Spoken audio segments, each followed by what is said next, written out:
Hello, one and all. Jasper here, joined as usual by DJ Fella, here to tackle episode 4 of House of the Dragon.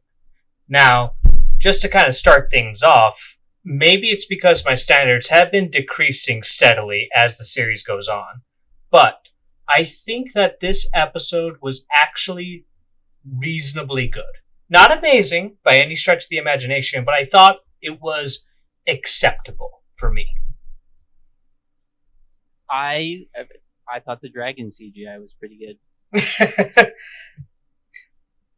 I mean, I think both of us don't have much to complain about in regards to visuals, but in the actual story, thinking on about it a little bit more, I feel like there are issues I have with this episode are continuations of issues I've had with previous episodes. You know? Yeah, for sure. And I think because those are just kind of like locked in, and I know we're not ever going to be able to really change or even fix those things, I think, funnily enough, I'm more accepting on those, and I'm able to kind of just like tune that out a bit sometimes. Yeah, I don't know. Every single thing that happens in this episode, for the most part, I'm just like, but remember how last episode? For everything that happens. Don't remind me about the last episode. That is objectively, in my eyes, the worst episode of the series so far. They might surprise me, but I don't know. They can't do worse than that. Well, then again, I said the same thing about Rhaenys, so maybe I should just shut the fuck up. There was a part of me that thought maybe this episode would start with Rhaenyra just getting her head chopped off. Mm-hmm. Like Alicent goes, tells the guards, and then we cut to Rhaenyra on the chopping block, and then it's like, all right. Oh, man. Revolution over. A part of me is kind of disappointed because you know that I was kind of on vacation recently, and that's why you and I are both late on we're 3 episodes behind now. Well, 2 once we put this video up. But there's another YouTube channel called The Interesting Nerd Club, and good guys all around. But I was very disappointed that they weren't very critical of that final scene, and they seemed confident that the next episode was going to cover, Rhaenyra and her Kingsguard in King's Landing and escaping. And I told them, no, they're not, because they didn't do anything when Kristen Cole beat a man to death. I have no faith that they're going to tell that part of the story. And lo and behold, it just skips right over it. Yeah, and even if they did tell that part of the story, how would they possibly make it make sense? I don't know. Rhaenyra hides in Hugh the Hammer's house, and he's a sympathizer or something, and then she skedaddles away. Doesn't know Hugh. Doesn't know to hide in that house. It's a coinkydink. And Alicent she should have gone straight to the guards. Oh. There should have been no opportunity for Rhaenyra to run away. Oh, most definitely. I guess you could argue that it would be lesser plot holes, but the amount of plot holes you'd have to use to dig your way out of the hole they'd already put themselves in, is just, it would have been painful to watch. Anyways, we already have a full recording of us complaining and bitching about episode 3. But now we're on episode 4. And in regards to the first scene, pleasantly surprised, we get Pat and Constantine back. We do? Yeah, we do. Remember? No. What do you mean, no? I mean, no. What are you talking about? The first scene is Daemon having his fever dreams in Harrenhal, and wait. No, the first scene's where he cuts off Rhaenyra's head. You're right. Which is what I was hoping to see at the start of this episode. I was hoping to see Rhaenyra get her head cut off, just not like this. Just a bit more actual. But anyways, in regards to this scene, I don't have too many issues with it. With him having, with the curse of Harrenhal presumably kind of driving him insane. I will say though, a part of me is kind of getting sick of these. Yeah, I mean, I guess I don't know much about the Curse of Harrenhal. Whenever there's like direct magic in Game of Thrones, it always kind of throws me for a loop a little bit because there's so little of it. But yeah, I don't know. The whole Daemon arc could go somewhere interesting, so I'm with it. Mm-hmm. It hasn't done anything too preposterously stupid yet, so at least in this area of the show, I don't have any major complaints. Yeah, and I think it actually kind of never mind. No need to comment on that. But eventually he does wake up though, and we get some information in regards to the war and whatnot on how everything's going. You know, Kristen Cole taking Rosby and Stokeworth, yada yada yada, battle map stuff. But I think the real kind of meat of this was Daemon being introduced to Oscar Tully. Yes. Now, as a book reader, I'm actually a little annoyed about this scene for several reasons, but I'll maybe comment on that a bit later. What were your thoughts as a non-book reader in regards to Daemon's interactions with Oscar? I mean, he's a dickhead, but that's pretty par for the course for Daemon. Telling the kid to kill his dad is pretty crazy. I'll give him that. Like that's the thing. I'm not like, it's kind of in character for Daemon to say that, but maybe I'm holding his intelligence to too high of a standard.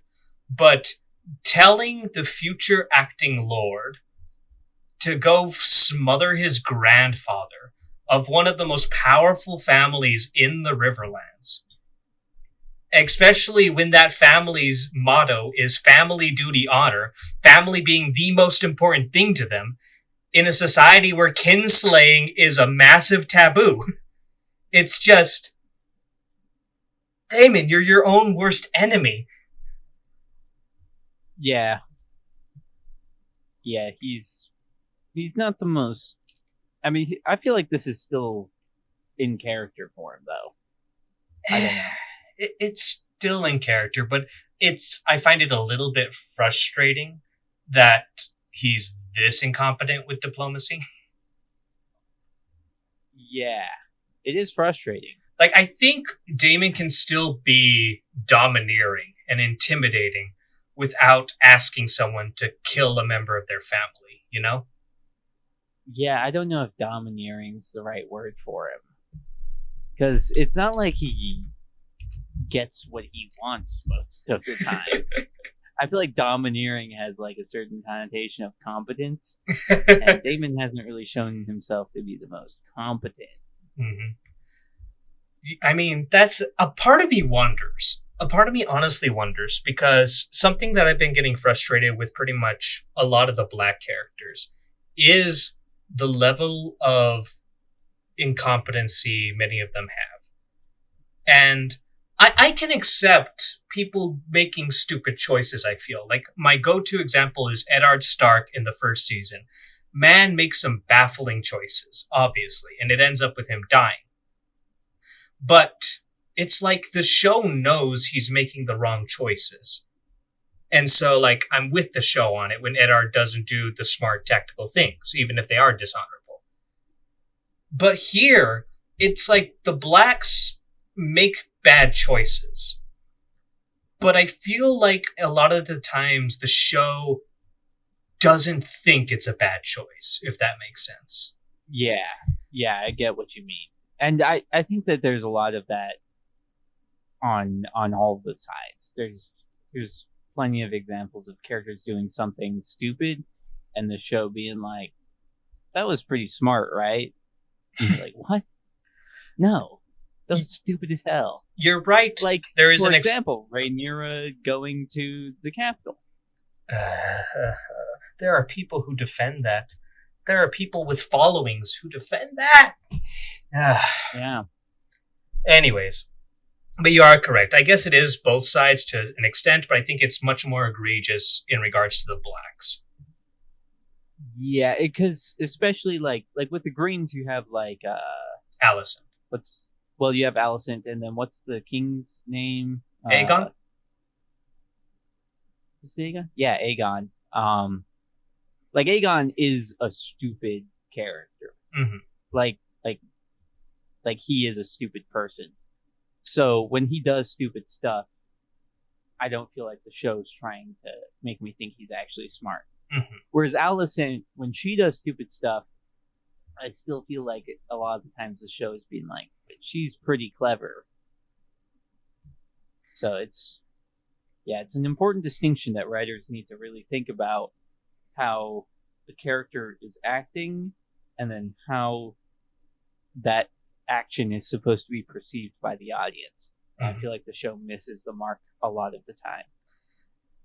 Yeah, and I think a way to fix that is just having characters around them kind of call it out, because it doesn't do any good for me to scream ironically I'm more forgiving on Rhaenyra in this, because I can understand why those on her council don't call her an idiot as often as she needs to be called an idiot, because she is the queen, because she can probably have them executed. However, well, if you're gonna use other characters to try and make their decisions seem stupid, it has to be characters that you are trying to make the audience perceive as smart, mm-hmm. which is not what the show does. Like when Rhaenyra is getting called out by her council, I don't feel like that's the show saying Rhaenyra is wrong. I feel like that's the show saying the counselors are stupid. Exactly. Yeah, I think that is perfectly fair.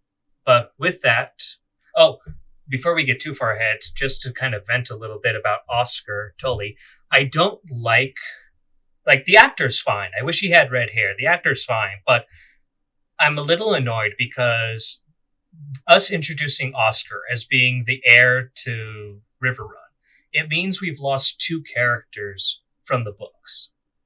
The first one is Elmo Tully, who is Oscar's father. Oh yeah, I forgot that we discussed that they're all named after fucking Muppets. Oh god. In the video that I had going over this, I asked my editor to use the Muppets whenever I'm talking about the characters, and I love it. But that is fun. But yeah, I just want to voice my displeasure that they cut out So like I said, they cut out Elmo, and honestly, I can understand why they cut out Elmo, because he's integral, but he's outshined by his sons, so it makes sense to pass on his achievements and activities to his sons. But something I'm annoyed is they cut Kermit, who was the heir to Riverrun. He was the eldest son. So if you're going to cut anyone, it would make sense to cut Oscar. But you know why they cut Kermit and kept Oscar? Because of his dumbass name? Exactly, because of his fucking dumbass name. Because Oscar kind of can get away with sounding like a normal name, whereas with Kermit, you can only think of the frog. And yeah, is that for sure? Is that something that the writers have confirmed? I have no idea if they've confirmed it, but that is my headcanon, because it makes me mad. That makes perfect sense to me. If I was keeping one of the Muppet characters, I'm keeping Oscar. You're the worst. You're the fucking worst. This show does not need Kermit running around. What's the point in having all these characters named after Muppets if you're going to cut the characters and not have their names? There shouldn't be any characters named after Muppets. Game of Thrones, the world of Westeros does not need Muppet family. Listen, in this dark, depressing world, we need a little bit of levity. Well, you can just know in your heart Oscar is named after a Muppet. And the rest of us can go on in our blissful ignorance and enjoy characters with normal ass fucking names. But with that, we can move on to the next scene. I'm assuming you have no other comments for Damon and Oscar? No. Damon is going to. Damon goes for, instead of going with the Tullys or trying to like get the Tullys to act, he's trying to get the Blackwoods, Yes. right? How much? Because that's like one family. It doesn't seem like the Blackwoods alone are going to be enough for what Damon's trying to do. Nope, but he's trying to pretty much unite and form an entire army in the Riverlands. And so the Blackwoods being so far the only family to have taken action for the Blacks and against the Greens, or actually in the show continuity, it was the Brackens who attacked the Blackwoods. But either way, they're the only family right now who's kind of like done anything. Right. And so if he gets the Blackwood support, maybe that will have a chain reaction in getting the other families. Yeah. What the fuck has Damon been up to this whole time? By the way. Because, like, Cole has, like, run halfway across the Riverlands at this point, and Damon's done nothing. So Cole actually has not quite yet reached the Riverlands. He is in the Crownlands, which is just south of the Riverlands. Yeah, okay, whatever. He's still... Cole has, like, run through how many fucking cities and castles? He's, like, gathered a whole ass army. So... Yeah, so... Well, Damon's been sitting in Harrenhal fucking losing his mind. You are right. Cole has been able to achieve 2 families' support already at the moment in this episode. So, yeah, I guess you can justify it by being like, yeah, he's losing his mind in Harrenhal, so he's not getting up to much. It seems shockingly unproductive what Damon's been doing. Yeah. Considering he can travel by dragon. Yeah, they're really stretching out, like, Damon being in the Riverlands. In the books, it's a much quicker thing. Like, I think it's like less than a page. I don't know. Like I said, I do the audiobooks, but it doesn't take him long to do what happens without spoiling too much. It doesn't take him long. He does it very fast, thanks to his dragon. That would make sense. All right, so moving on to the next scene, we're at the docks. Yep, and we have Rhaenys coming up to Alan, I believe? Yes. Okay. Alan. Yeah, I get him. And is this scene weird as hell? What do you mean? Like, she flirts with Alan. What's up with that? She does not... I don't think she flirts with him. She, like, touches his face and calls him... Did she call him supple? I think she says, like, your mother must have been beautiful or something like that. She does say that. But I was not told his savior was so comely. Yeah, she calls him comely. Yeah. That's flirting. She's flirting with him. I mean, I can give you an answer to this if you want. It's a little spoilery, though. I mean, I guess we can hold off, but I'm just saying I don't like the way they're talking. I don't like it. I will say it'll make sense. Okay. It's a little weird, but it's not that weird.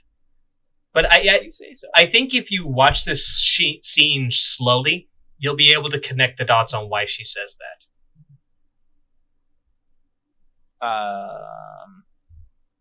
I'm not gonna. All right. All right. Fair. So then she's talking with Corlys. Mm-hmm. Did they say anything important here? She says that she's going back to Dragonstone because their granddaughter called him.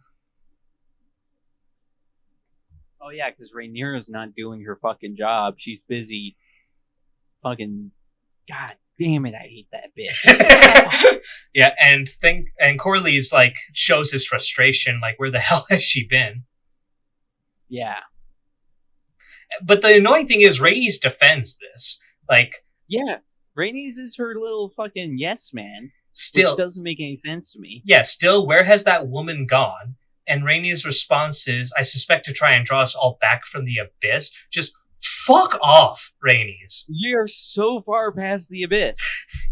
It's over. It is over. The only way you can legitimately expect peace to be resolved is if Aegon and, like, no, it's not happening. Because either Rainey's or Aegon have to surrender. And if one of them surrenders, it almost guarantees their death. Yeah, and that's where we were when Rhaenyra first retreated to Dragonstone. Like, that was the point we were at then. Mm-hmm. And the show has continued to try and gaslight us into thinking that war was not inevitable somehow. And it's never been slightly believable for even a second.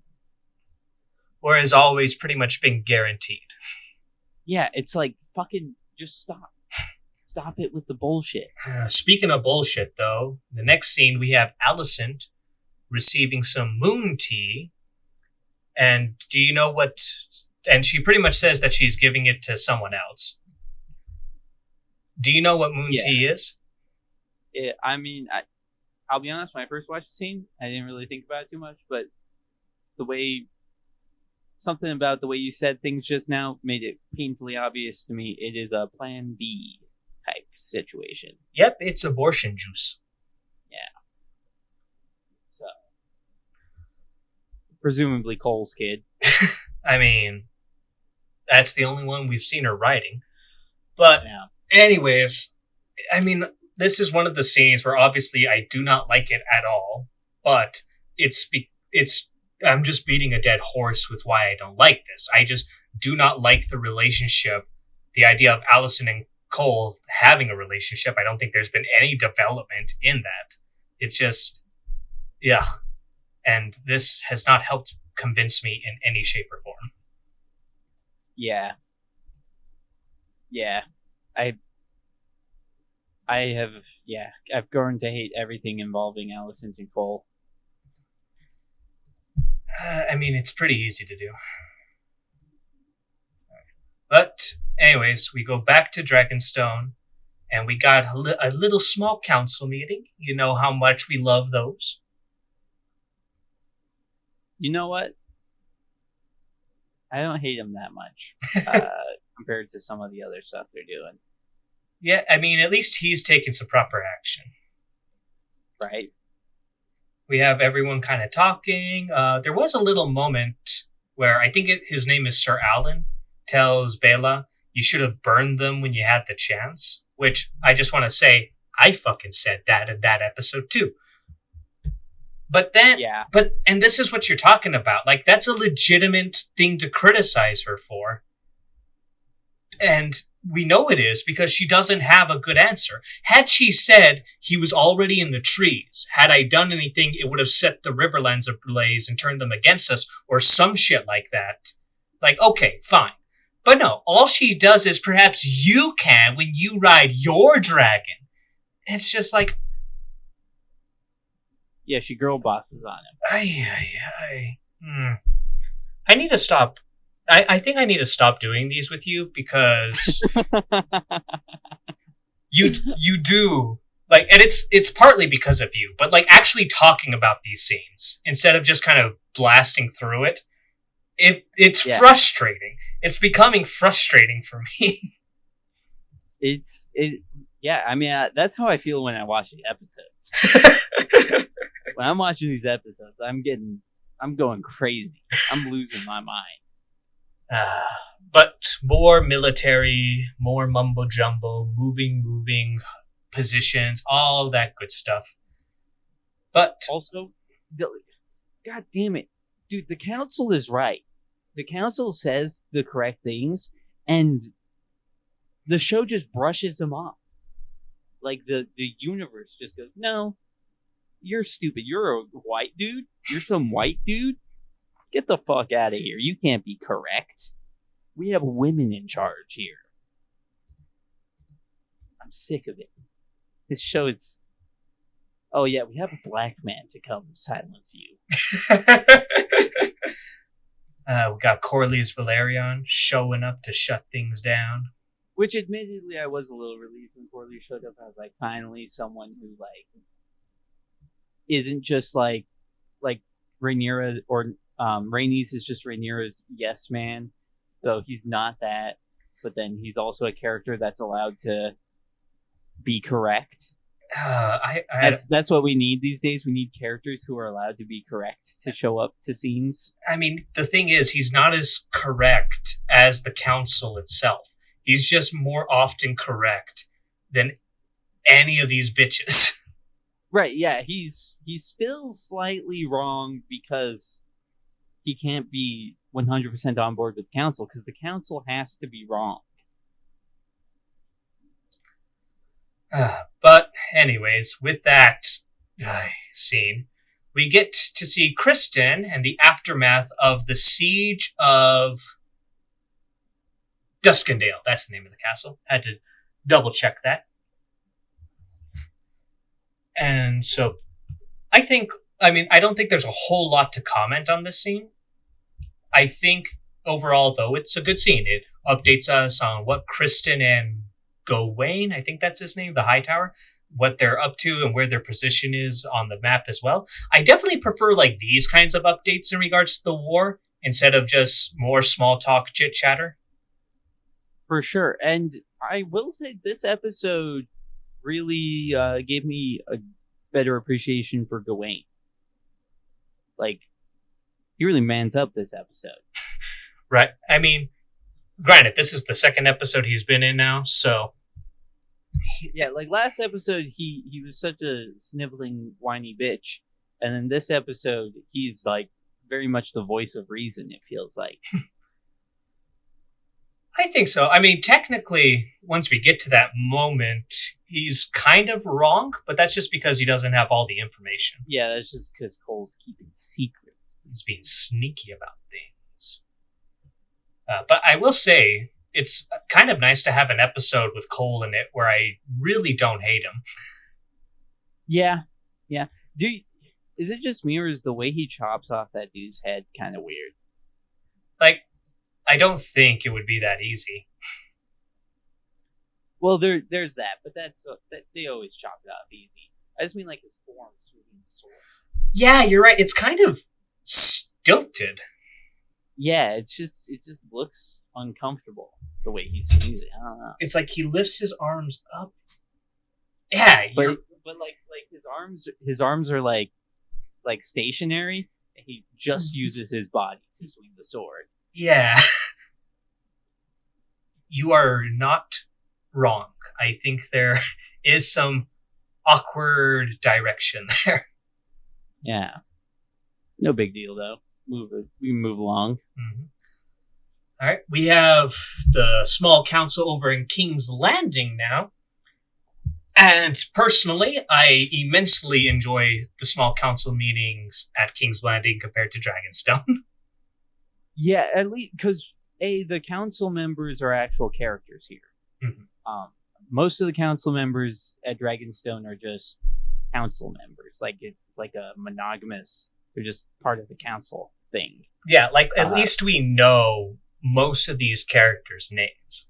Yeah, and they have some level of character development, so they can have opinions that differ from each other, rather than just being the voice of the council. Mm-hmm. That's actually kind of another thing. In regards to Rhaenyra's council, it's pretty much the council against Rhaenyra and Rhaenys. Whereas here, you have a little more back and forth and arguing from all the different members. Right. Just kind of fleshes them out. At the very least, it's way more interesting to watch. All right, but what's kind of nice about this scene is it kind of shows the competency of Aemon versus the incompetency of Aegon in regards to the war effort and planning. And they even kind of throw a little bit more. And I think it's kind of interesting how they handle this, because Aemon starts to speak to Aegon in Valyrian. And that's when he really insults him by saying like his appointment to the King's Guards are all useless. But because he does it in Valyrian, presumably everyone at the council doesn't understand what he's saying. So it's kind of like, I guess he has some respect for how things are, that Aegon is his eldest brother, to not completely humiliate him in front of everyone. Well, there's also an aspect of the fact that his brother clearly doesn't speak Valyrian as well as he does. Yeah. That also kind of adds insult to injury there. Mm-hmm.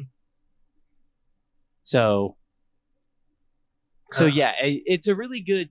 It's honestly a really good way of like, yeah,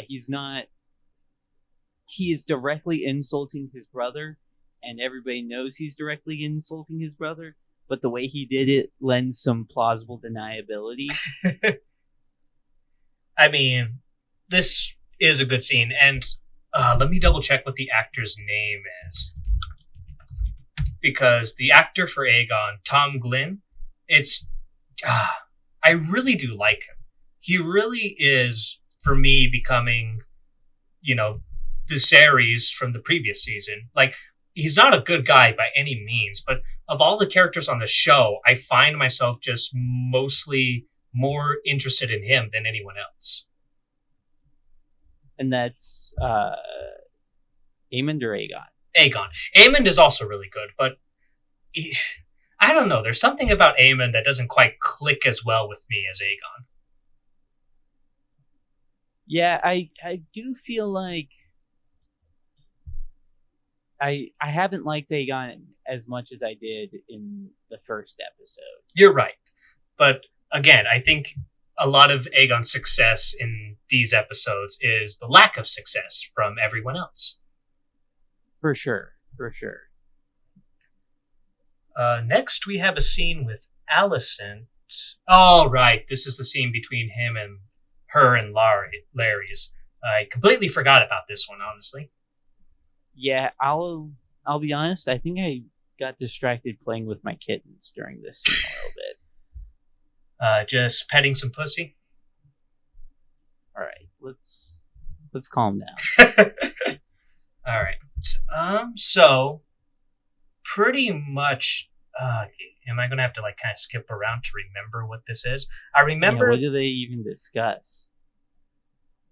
But I believe in the sin to deny your appetites, yada yada yada. Oh, so I think he notices the moon tea, the empty moon tea bottle on her desk, and he makes a comment about that. So like, yeah, he knows she's fucking around now. Yeah, I will say I do remember him saying it's a sin to deny your appetites or whatever, and I mean this isn't a complaint or anything, but that is like the opposite of a sin. Like that's the most backwards ass thing I've ever heard in my life. It's a sin to indulge your appetites. Maybe he doesn't follow the seven. Maybe he follows some summer island. I don't know. I don't care what god you follow.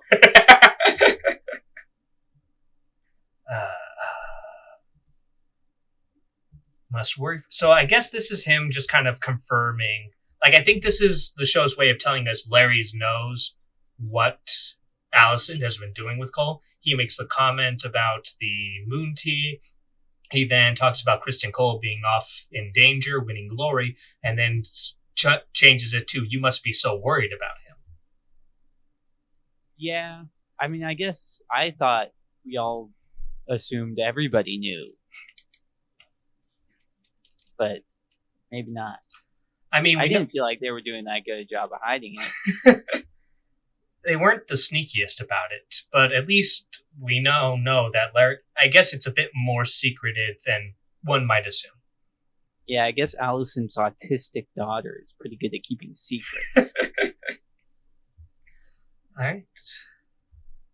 So, also, there's some crazy things about this. And now that we're watching it scene by scene, I should have made a comment on this in my video, but Larry's makes the comment, you've not been yourself lately. And then Alicent says, oh, wait, never mind. Only weeks ago. Okay, that makes more sense. For a second, I thought it said only a week ago. And I was just like, all this shit has happened in 1 week? Damon's been in fucking Harrenhal for weeks.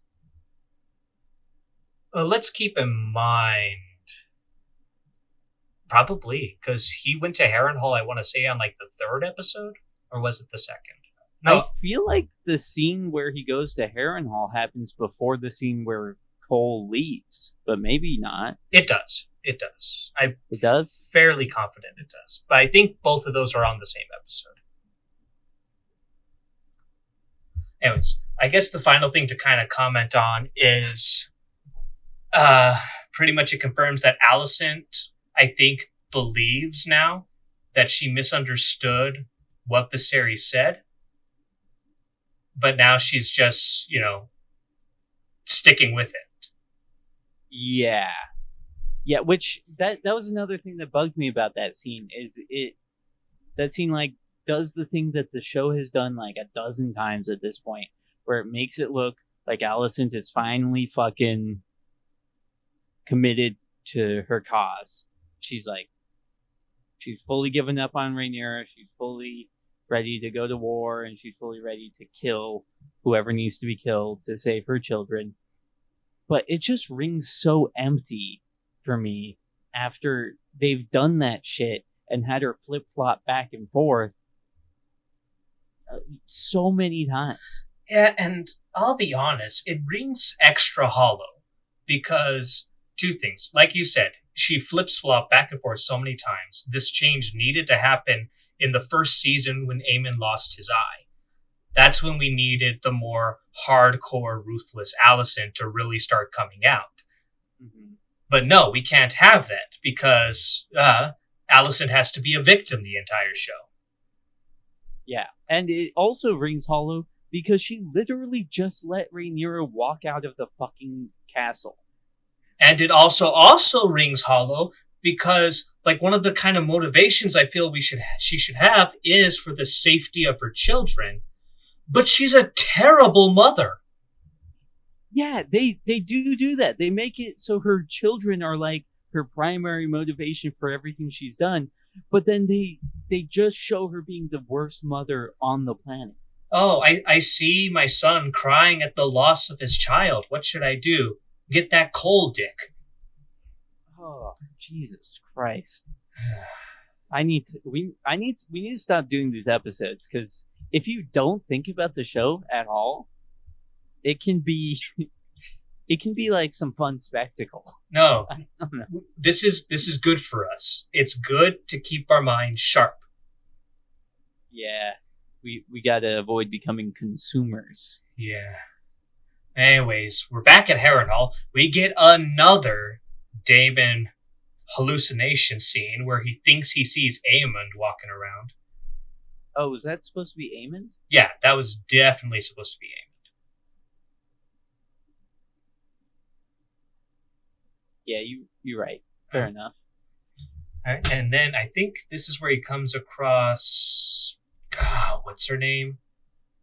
Alyss? God, maybe she'll introduce herself here, but... Wait, hold on. Wait a fucking second. What? Oh, so Aemond is actually Daemon missing an eye. I thought he looked weird. It took me a second. Like, I knew, like, any shots from the back were likely probably someone else, actor-wise. But yeah, I guess, yeah. So I'm wondering what kind of... I've read the books, and I don't know what this is symbolizing. Just that he and Aemon are very similar, or... It wasn't me. Anyways, he comes across... She'll say her name soon, and then I'll remember what the fuck it is. It's Alice, yeah. Okay, I knew it. Alice. Yeah, you're so smart. You're so smart. I'm so intelligent. And honestly, first off, thank God that she's not autistic as well. Because she obviously sees some dreams, but at least she's not so robotic and emotionless like Helene and Bran and whatnot. Yeah. Yeah, she's not the most tizzed out. I mean, I guess she does have a little bit of tism, but It's different. It's nice. She has emotion. She feels like a character. Yeah. Yeah. She does tell like a really bad joke. I don't remember exactly what the joke was, but I remember she tells a really. She like licks her fingers while they're covered in like some gross ass shit. I think she's just kind of like crushing up herbs and fruits. Yeah, I don't know. It looks gross. It does look a little bloody. Yeah. But anyways, this feels like a little bit of just kind of some lore dumping, telling us about Heron and the curse and all the things that happened, the werewood trees that were cut down, and now what happens between the walls. I think this is obviously, because I told you about this before, this real explanation, but this is to let the audience know one of the reasons why Damon is having these hallucinations. Yeah, this scene for me definitely made the whole thing make a lot more sense. I thought that him having crazy hallucinations was pretty weird before this. It's still pretty weird, but now it's a justifiable weird. Yeah, at least they have an explanation, so that's good. I like that. I like explanations for things. Yeah, and it reminds us just how disturbing it is that Damon's married to a girl child you bounced on your knee. Like, yeah, that could be taken in many ways. Yeah. Yeah. I don't need to think about that. But anyways, I think this scene, for what it is, kind of just a bit of lore and a better introduction to Alice rather than you're going to die here. Like, a bit more to her character than just spouting nonsense.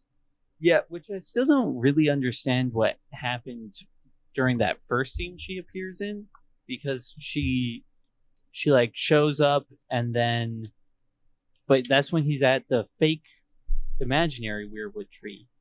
So Damon didn't know her, like he'd seen her once before. So how did she appear in his fucking crazy vision?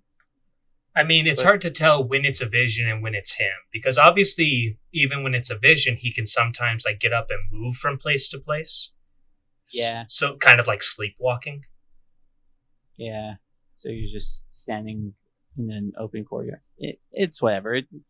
Weird stuff doesn't need to be analyzed too much. I can suspend my disbelief on weird stuff. Mm-hmm. But with that now, we immediately cut over to Damon's small council meeting, where he is speaking to William Blackwood. Speaking to is a strong word. More like losing his mind. Yeah, like I said, this is the episode where I started to kind of get frustrated with a lot of like Damon's loosey-gooseness and the flashes and whatnot. Like, I feel like these scenes could be removed and given to like someone else.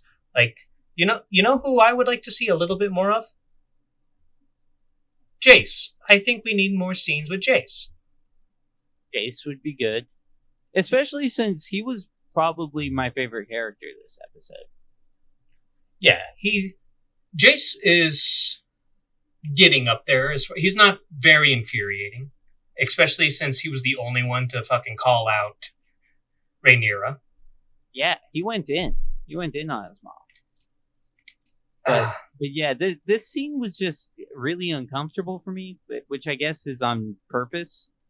But yeah, Damon being like delirious and crazy is, especially since no one else at Harrenhal feels as crazy as Damon does. Yeah, supposedly the curse of Harrenhal. No, I think I'm just pulling shit out of my ass there. The curse of Harrenhal is very loopy.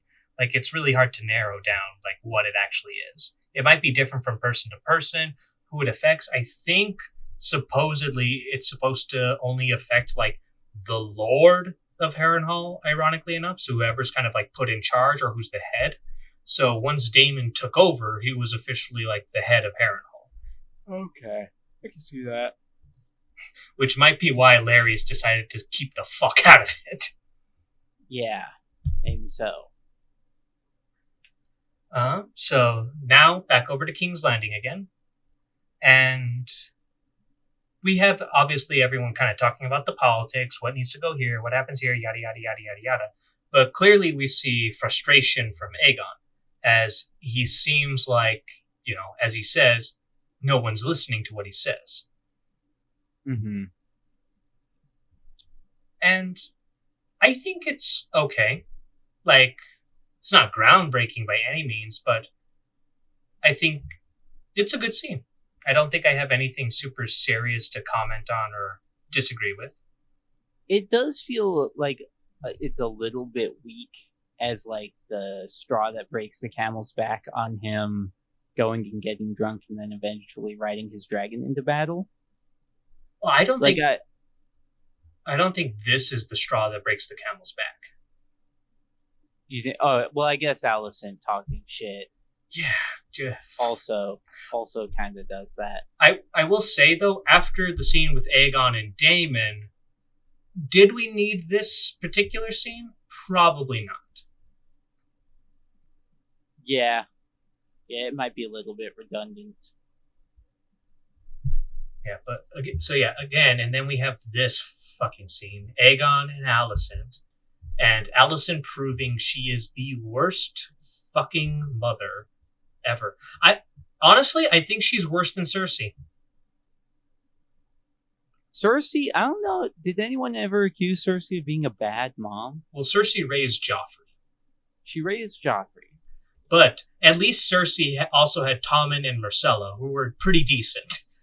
Yeah, and she never didn't love her kids, No. you know? That was like one of her, as Tyrion said, it's your one redeeming quality. That and your cheekbones. Yeah.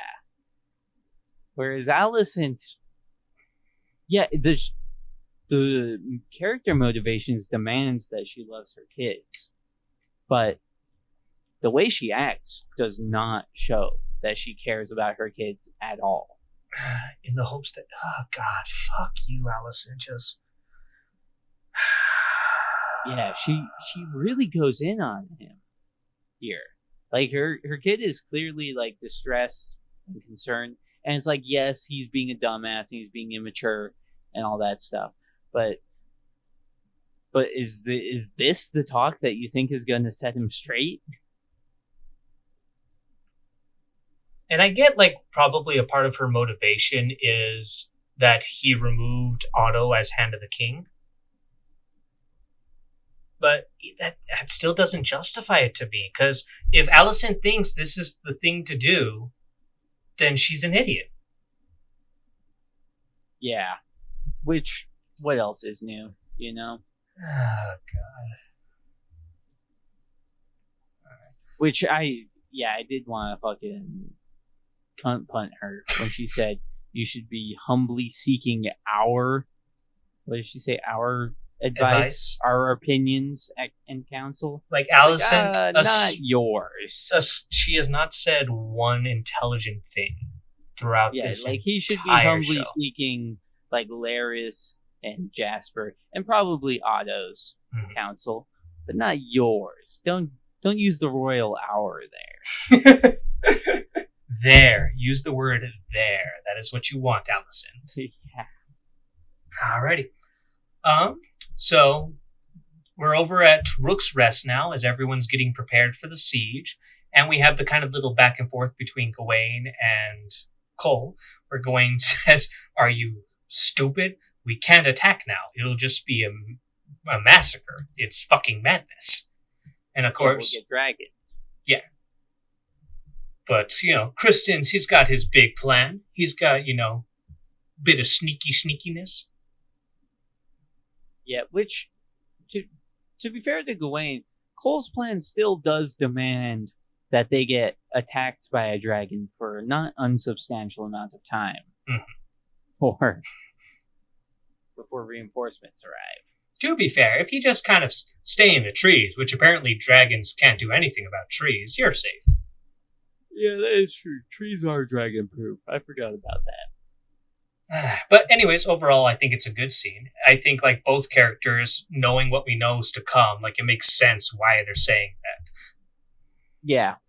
I mean, I don't know that Cole needs to keep his plan a secret. Like maybe you could worry about information leaking, but at that point, like how would anyone even get the information out? Yeah, you definitely, I feel like, have to be careful with that. You don't want a situation like The Last Jedi, where because of how secretive you are, a coup erupts from under you. Star Wars reference, information deleted from my brain. Anyways, so that scene was pretty good. But now we're back over at Dragonstone, and Rhaenyra finally gets the fuck back. Yeah. Unfortunate. And Jace laying into her. Oh, God.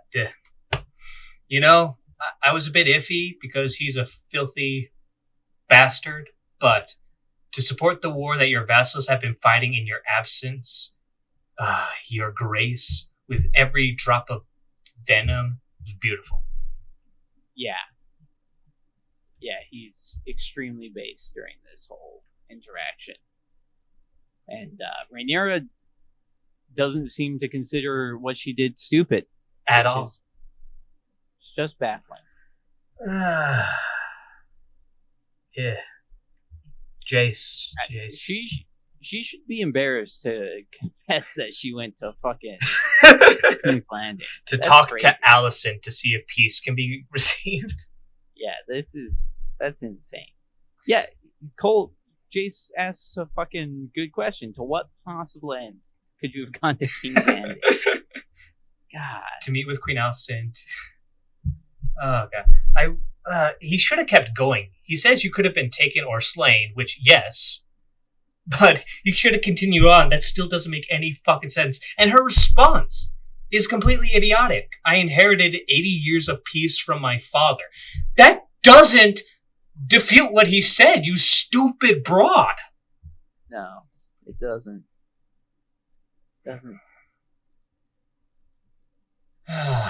It's just infuriating. But anyways, it looks like she's finally committing to actually fighting this war. Yeah. About damn time. Fucking time. We're halfway through the second season. At least at the end of God, not even Game. I know, like, people say Game of Thrones is a fairly slow paced show, but I don't think it was this slow. Like, especially, I know season 1 was fast because we're like jumping and we have time skips and all that stuff. But fuck, this season really feels like we're dragging our feet. I don't know that it. Yeah, I don't know. I don't really know what the timeline we're on is. So I feel like there has been a reasonable amount of stuff happening.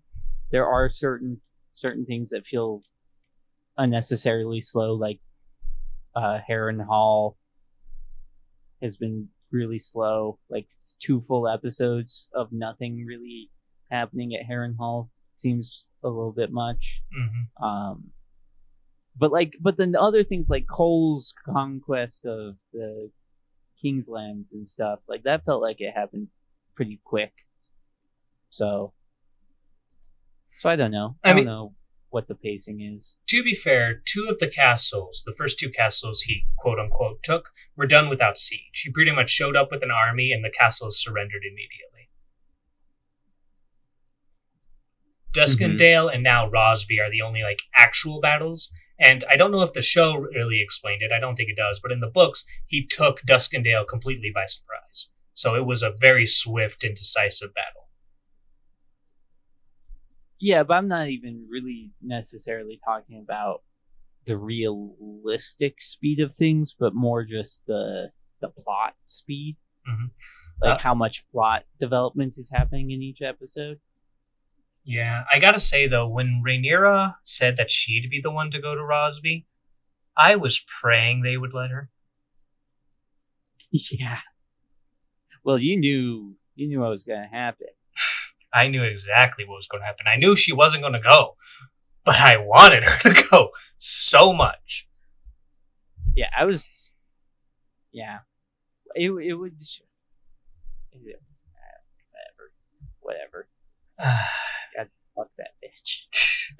But anyways, eventually they come to the conclusion that it is Rhaenys who should go and save the day. And I have to say, and this is kind of an issue, less so, but still kind of an issue with the books, I don't know why they didn't send more. Yeah, more probably wouldn't have hurt.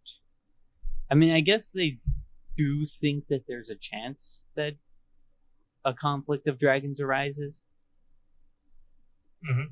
But I'm thinking you have at this moment roughly 3 in the books it's 3, in the show here you have 4 dragon riders.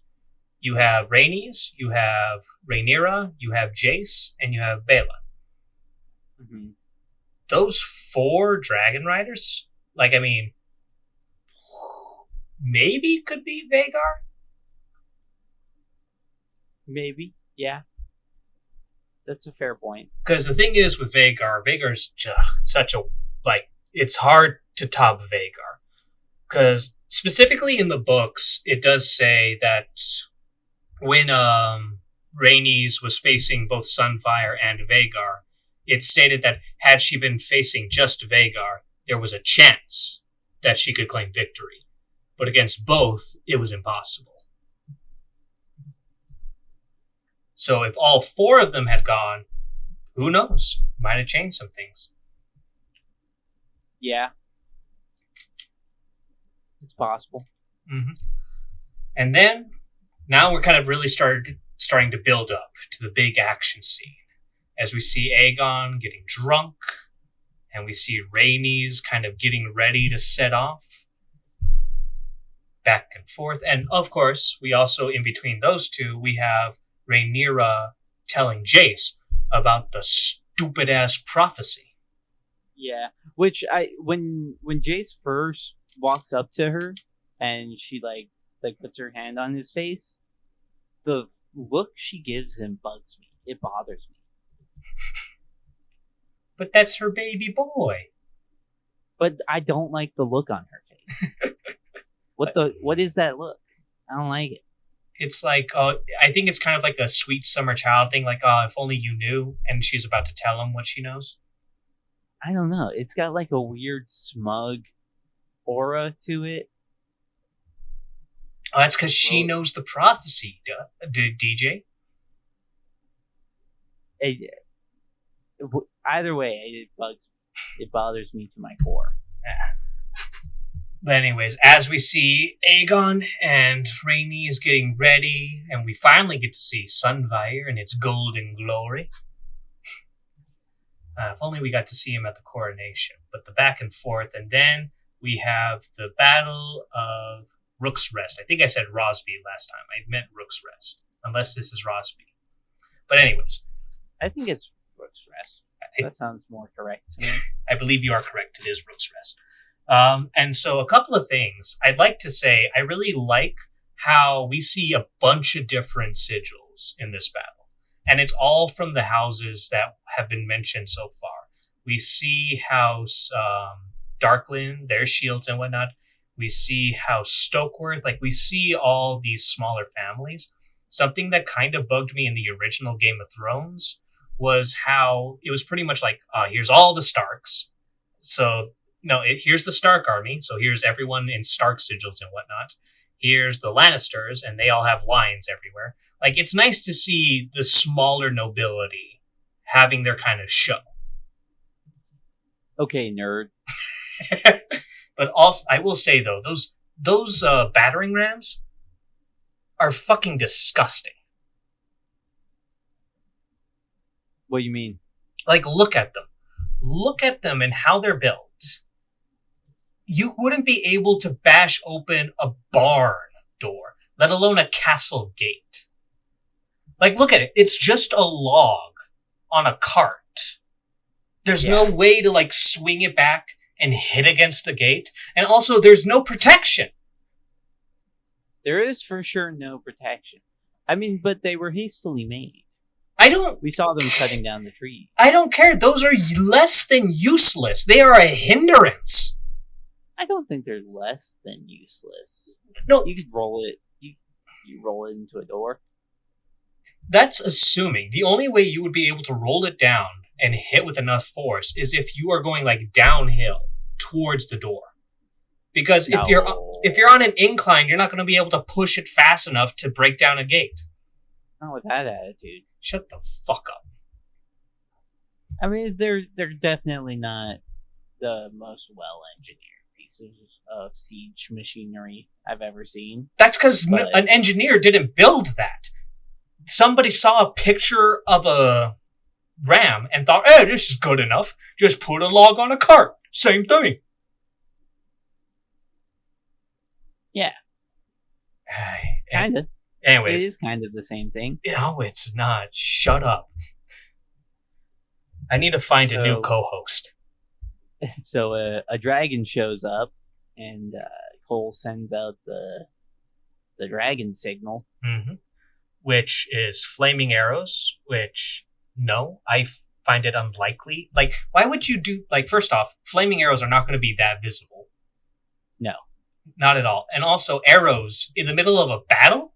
Like, what if, like that seems like it's very possible for that to be, like, misinterpreted a couple of times. You should have just stuck with the horns.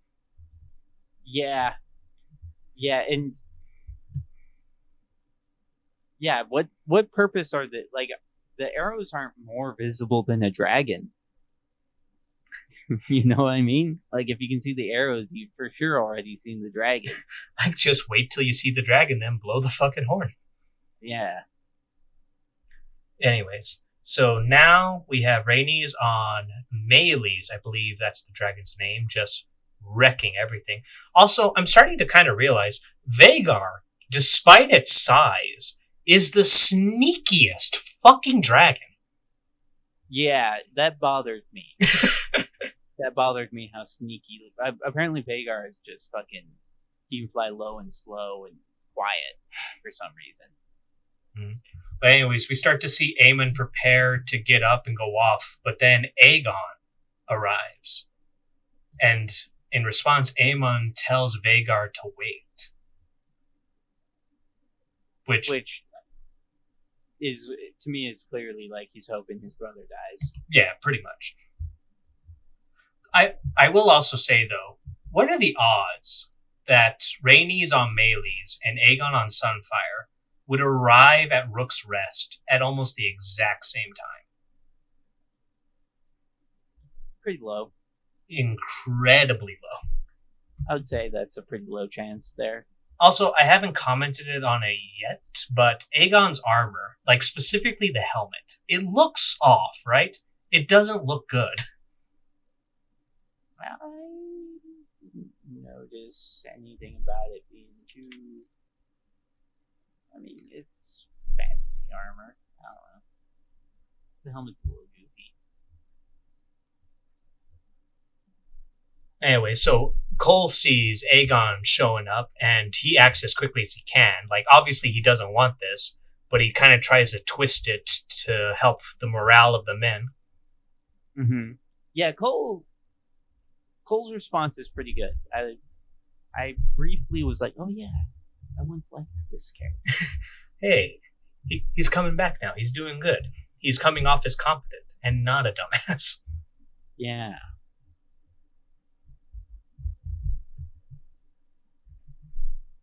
But anyway, so Aemon like takes his sweet ass time in getting ready, and eventually we get the fight, or the, if you can call it that, between Rhaenys and Aegon, and I mean, pretty much she just fucks him up good. Yeah. I gotta say, I feel like a lot of times for these in this dragon fight, they have one of the dragons like disappear And then appear out of nowhere. and then appear in like an impossible place. Where it's like, no, how did that dragon get there? That doesn't even make sense.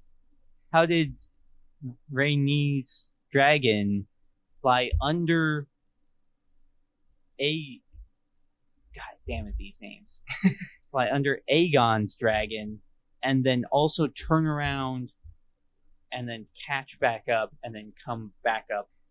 Like, it seems like a crazy thing to have happen. Hmm. I will say, as a book reader, I knew that Vagar was coming, obviously, and we knew Vagar was coming because they showed Aemond like beginning to get ready, seeing Aegon. Then he's like, we'll wait a little bit." Mm-hmm. But a part of me wants to know, like, for show only watchers, what if we didn't see that scene of Aemon like telling Vagar to wait, and instead we're introduced by Vagar's flapping wings and slowly revealing its massive body? That would have been pretty cool. That could have been cool. Anyway, it's just a thought, but obviously we do kind of need that previous scene to show that Aemon did see Aegon and chose not to get up and move as soon as possible. Right. That was an important development there. Mm-hmm. I feel like that would have been like a kind of beautiful, like, oh shit moment. And then that's when we can kind of click and understand what Cole's plan was. Mm-hmm. Yeah, which it seems like as soon as Rhaenys saw Vagar, she should have released Aegon. Mm-hmm. Possibly to a certain point, though I will say, I feel more forgiving about a lot of what happens here because it's comes off much more as like a chaotic battle, and maybe there's a point of her that kind of thinks like, so long as she's close to Aegon like this, Aemon's not going to risk harming his brother. Yeah, I had that same thought, so there might be some justification there. Mm-hmm. Which, so is it canon that like bigger dragons are faster? Because I feel like Vagar should be slow as hell. Not particularly. It actually should be that the younger and smaller dragon, usually it's faster. And Melee specifically was once said to be the swiftest of dragons. It's gotten slower as it's gotten older, but it should very much still be faster than Vagar. Yeah. Okay. So yeah, she turns back to attack Vagar, which seems just kind of insanely stupid. I mean, it's not the smartest thing. But I guess she had some confidence in their fighting ability. I mean, she, along with Daemon, is the only one who really has the chance of beating Vagar 1v1. Yeah. So it's not hopeless, but you definitely... I feel like you can be critical of her, like, engaging Vagar like this, but I can buy it, you know? Like, I can believe that this character would do this. Yeah, I think you're right. I could see it happening. Which, I guess dragons are just built different, because when Vagar comes fucking crashing down, I'm like, that nigga broke a bone. There's no way he didn't break a bone right there. And also, when Cole gets knocked out and it goes black, I was like, they are not about to skip the whole fight right now. The entire dragon fight? Like, that's the whole reason I thought they were going to skip to Cole waking up and he was just going to hear about the results or something. I was like, there's no way. I had a very similar thought when that happened. It was a bit in disbelief because I knew that, I mean, I guess people who are listening to this have already seen the episode, so I knew Rhaenys was going to die. I knew she was going to lose. So I couldn't believe that they would just skip over it like that. Yeah. Yeah, with the knowledge that Rhaenys is going to die, it would have been even crazier if they skipped. Mm-hmm. But yeah, I thought that maybe like Rhaenys ran away after the crash. But no, she didn't. She had the chance to, but I mean, I think we get like kind of a zoom up on her face, and I think this is kind of like, in a way, the show telling us like she's accepting her death in a way now, and she goes back into the battle. Which is fucking retarded. Why would she, if she knows that she can't win, what is there to gain by going back? hard to say, but I guess you could also make the argument that, it's Craven to run away from this. Is it? I mean, I don't think so, but... So yeah, she goes back into battle. Yeah. Which she doesn't really go back into battle.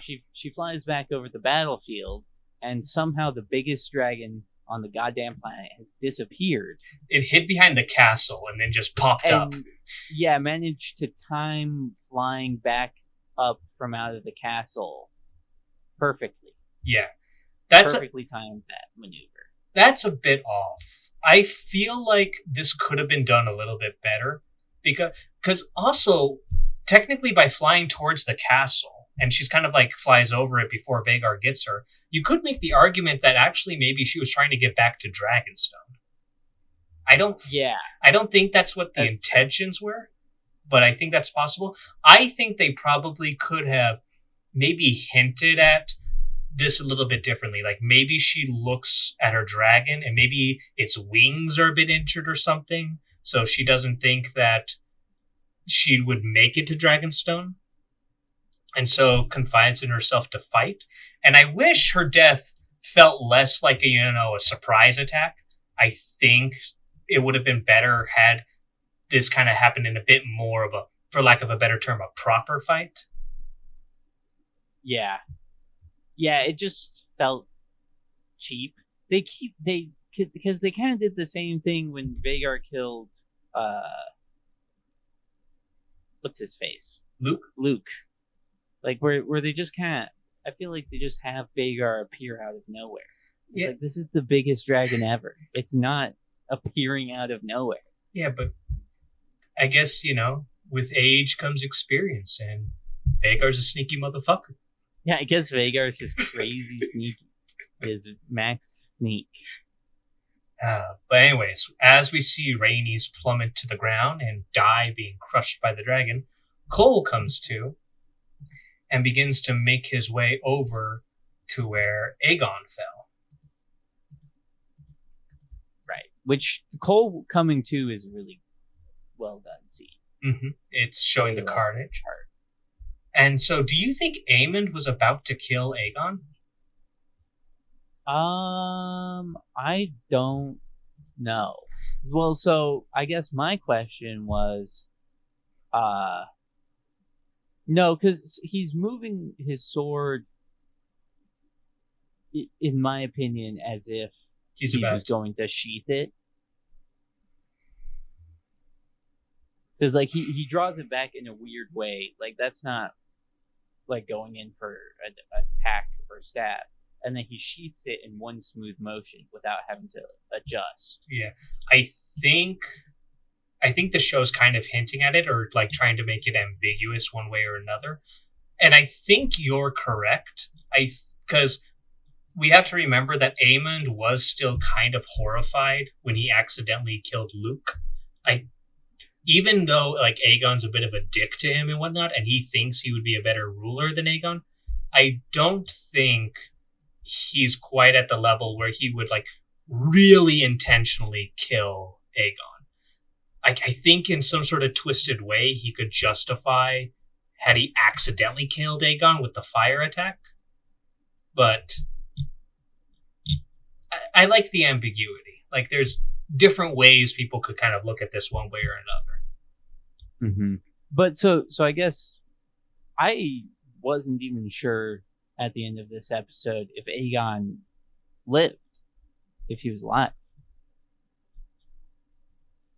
I mean, he's breathing. I mean, his dragon's breathing.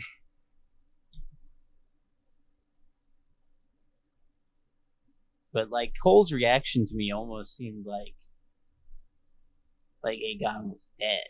But I kind of expected him to be alive, because I was like, yeah, it'd be weird plot-wise for him to die. Honestly, but he should be dead. Honestly, it wouldn't be that weird, because then you just have Aemond take over. Right, yeah, I had that thought of, like, okay, Aemond could just become king, and then they proceed from there. But he should, regardless of is or isn't, he should be dead. There's no way he survived that fucking fall. That's crazy. That was probably a worse fall than fucking Rainey's took, or at least as bad. Nah, Rainey's was higher, and also the dragon fell on her. Whereas, at least because Sunfire falls like in the trees, we don't see how he lands, but it's possible that Aegon wasn't crushed. Like, don't get me wrong, his body is fucked. Apparently, dragons explode when they fall. Well, I don't think that was an explosion. I think that was just kind of like the force. No, but like they explode into flames when they hit the ground. Well, I know Melee's did, but that's because Melee's was dead, and like their blood is like boiling and hot. Yeah, but I mean, I guess I get that Sunfire's not dead, but I don't know. I thought the fall looked pretty bad. I mean, it was very bad. Like, don't get me wrong. If Aegon survived, who knows? Who knows? I would assume his body is royally fucked. See what I did there? You know, he's a king. Royal. Oh, royally. I'm a comedic genius. Yeah. So then that's the end of the episode. Yeah, so going over it with you, my opinion on it has decreased. That's my goal. I will say, though, I still enjoyed the episode. I do think the main reason is because I'm more accepting, or like I'm able to more easily ignore the bullshit that this show is spewing and enjoying like the new stuff. Because I think the new stuff that we got was overall good. If that makes sense. What do you mean by new stuff? Just like not like. Well, like for example, I think overall the action scene at the end of the episode was very well handled. I have a couple of nitpicks here and there, obviously, but I think overall it was well done. A lot of the stuff in regards to Kristen, I think, was good. I think Kristen, this is probably one of his best episodes. Definitely the best in this season. Yeah, I would agree with that. Mm-hmm. And then there's, a couple of stuff I'm just lukewarm about. What's one? Damon's Harrenhal scenes, They're not offensive to me. I'm just kind of getting sick of them. I feel like there's a few too many of them. Like, legitimately, it's kind of just Rhaenyra's Black Council that drives me up a wall right now. Rhaenyra's Black Council drives me up a wall. Everything with Alicent drives me up a wall. Okay, yeah, I forgot Alicent and Aegon. That was the stuff before. I guess was like okay. No, I can't even say that. You're right. Are we sexist? Is that why we hate Rhaenyra or Alicent? No, Hollywood sucks at writing women. They have for a long time. And you know why? It's because they don't get a man to write these female characters. Exactly. Men write women better. It's just a fact. Overall, though, even though you have shown me the light once again in being more critical on these scenes that I kind of just tuned out, I did enjoy the episode overall. Spectacle, in regards to spectacle and the final battle, I think that was really good. And maybe that's another reason. It kind of ended on a high note for me, or a higher note.